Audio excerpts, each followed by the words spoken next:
Olá, queridos.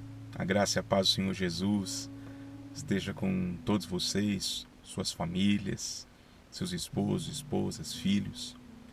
Que nesse tempo de quarentena a gente possa fazer desse núcleo familiar algo ainda mais forte.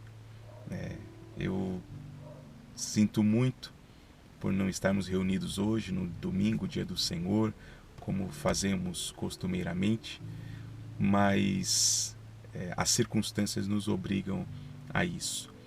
Eu tenho certeza de que tudo isso vai passar e nós vamos poder nos alegrar ainda mais no Senhor e valorizar ainda mais aquilo que muitas vezes desvalorizamos, que é a oportunidade de estar na casa do Senhor, cultuando ao Senhor, se alegrando com Ele.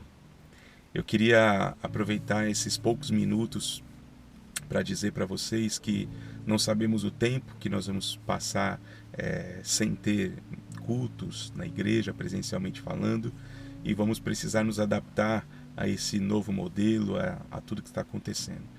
Então, eu quero compartilhar um breve trecho da palavra de Deus para sua edificação, para que você e sua casa seja abençoado pelo Senhor e que em nome de Jesus Cristo nós possamos valorizar sempre mais e mais cada oportunidade que o Senhor tem nos dado. A palavra de Deus nos diz lá em Tiago, no capítulo 4, acerca de umas certas incertezas que nós temos na nossa vida. Nós nos achamos tão senhor de todas as coisas, donos de tudo, mas na verdade somos tão pequenos, tão frágeis, tão vulneráveis.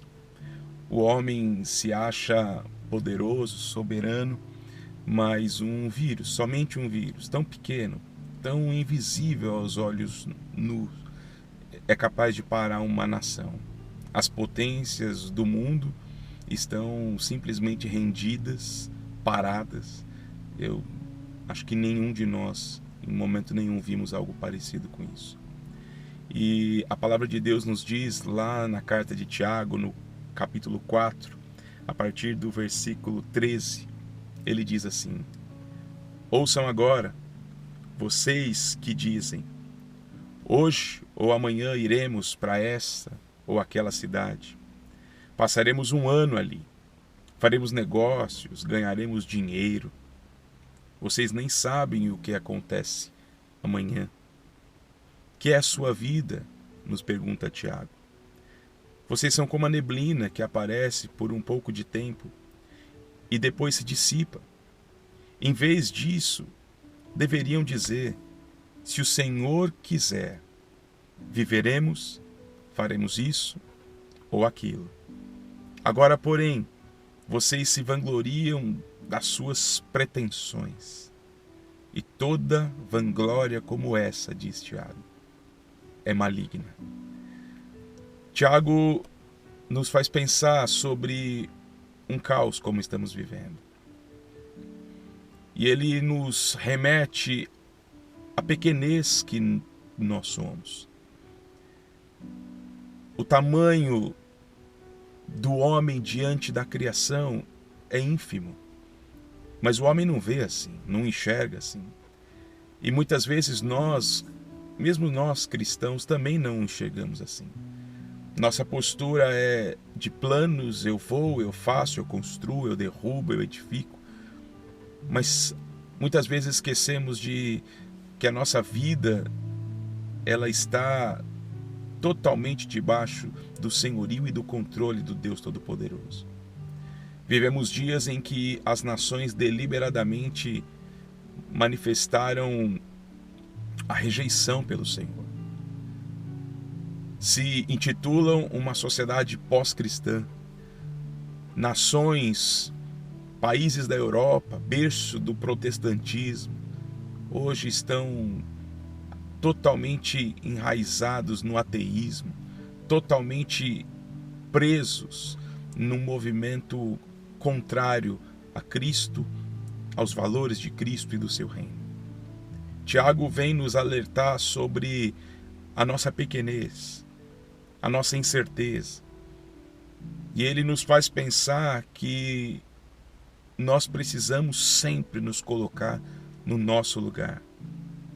É interessante como ele diz: vocês que dizem, hoje ou amanhã vamos para cá, vamos para lá, vamos fazer negócio, vamos ganhar dinheiro. E aí ele vem e diz: vocês não sabem o que acontecerá amanhã. O que é a vida de vocês? Tiago nos faz pensar o quanto a gente precisa viver uma vida que depende de Deus.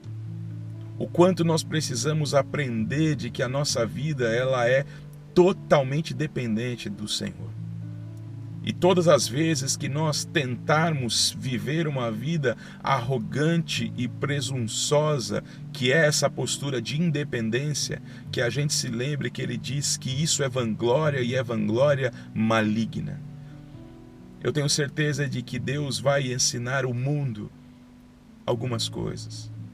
Dificilmente o mundo vai se render, porque essa não foi a primeira e nem será a última das permissões de Deus na história da humanidade, para que, quem sabe, o homem se renda, se volte, se humilhe e levante a mão dizendo: Senhor, eu preciso de Ti. Se o mundo não faz, eu convido você, crente em Cristo Jesus, a fazer isso. Mais do que nunca, é hora da igreja se render a Cristo, pedir perdão pelos seus pecados. Uma igreja negligente, uma igreja apática, uma igreja morta, que nós possamos, dentro da estrutura chamada igreja, corpo de Cristo, se humilhar e se voltar para o Senhor.